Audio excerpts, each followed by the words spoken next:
Saan po ngayon ang maraming kaso nito? Sa anong bansa?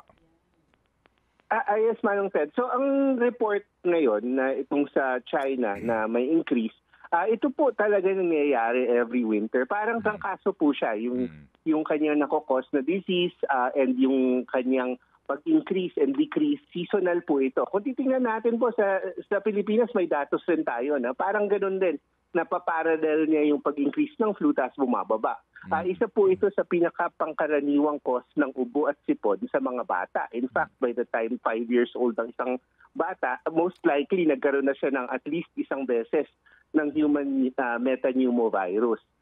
In general, ano po ito, mild disease, pero katulad rin ng trangkaso dun sa mga very young and very old at yung may mga immunocompromised, pwede po siya mag-cause ng severe disease pero not more deadly than the flu po. Okay, sige po. So, sir, doktor, ano po muna ang sintomas nito?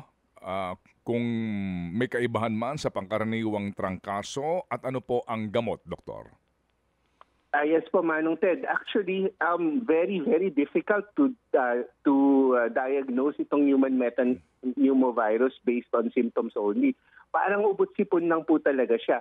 In fact, the reason why 2001 lang nila na-discover for sure na itong human metapneumovirus is because wala talaga siyang masyadong pinagkakaiba dun sa mga ibang respiratory illnesses. They had to use a very sophisticated technique sa molecular biology para masabi nila na ito yon. At ang nakita nila, it was very related to a similar virus sa mga ibon.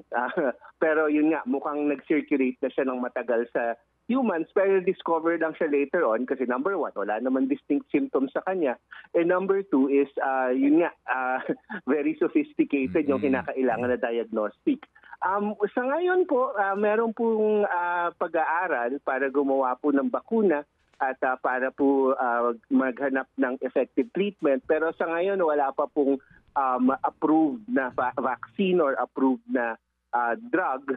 Pero yun nga, katulad ng sinabi natin, most of these diseases are very mild, parang ubo, sipon, except nga doon sa mga taong may compromised na immune system.